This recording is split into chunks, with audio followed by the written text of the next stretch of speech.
So next is the process of gastrulation from blastulation, and as you can see here, this is a blastula, and from here this is the animal pole and this is the vegetal pole. The cavity inside is known as blastocele, and the single lining of cells which covers the blastula is known as trophoblast.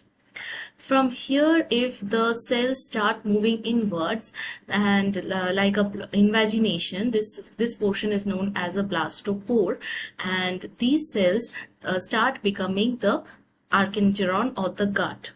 And in case of these cells, some cells just break free, they change their shape and they become something else. They become the mesenchyme, which in future will give turn to mesoderm.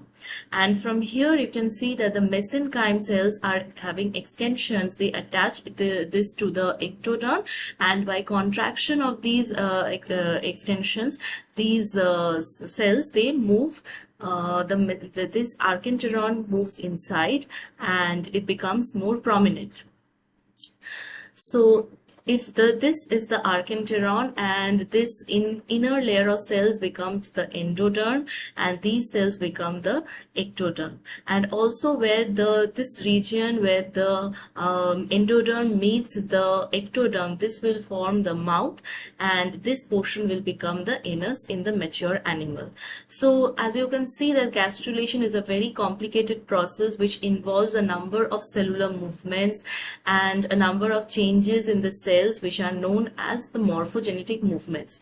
And I have already discussed that what ectoderm, endoderm and mesoderm can give rise to. That is there in the first video, so you can have a look at that. And the next thing is the morphogenetic movements. So these are nothing but the different kinds of movements that a cell undergoes during gastrulation. So if you can see here, first is the invagination, like I already said, the infolding of the cell sheet in the embryo.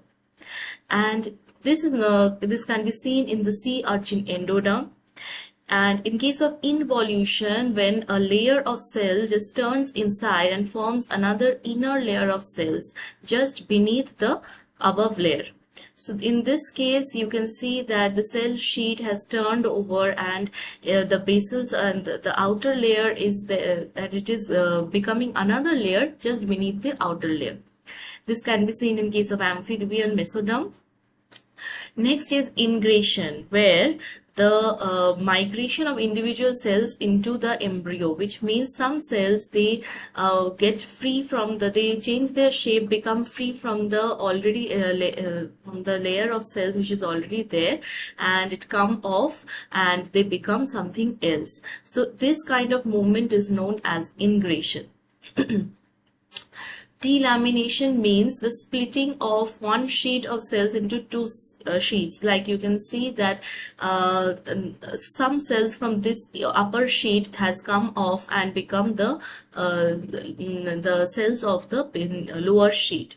So this example can be seen in mammalian and bird hypoblast formation, and this ingration can be seen in sea urchin mesoderm and Drosophila neuroblast. Like here, it was these kind of cells which I am talking about. This ingration has occurred in these cells, and they have become free from the already present layer of cells, and this is known as invagination. So ingration and invagination both can be seen here. Next is the epiboly.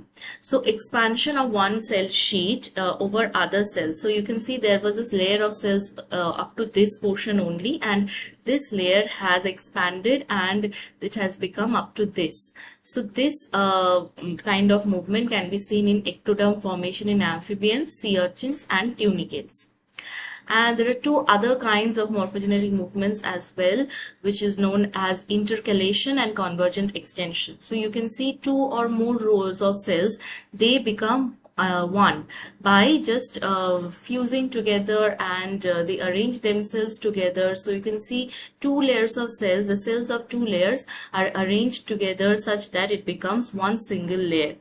So this is obviously thinner than the two layers, and it will be obviously longer in one direction.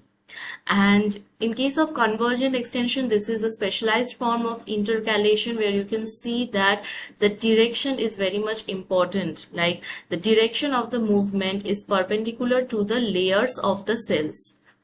So in the direction also, this will move this way if the fusion of these 2 or 3 layers is occurring, and there will be an overall extension of tissue through in the embryo.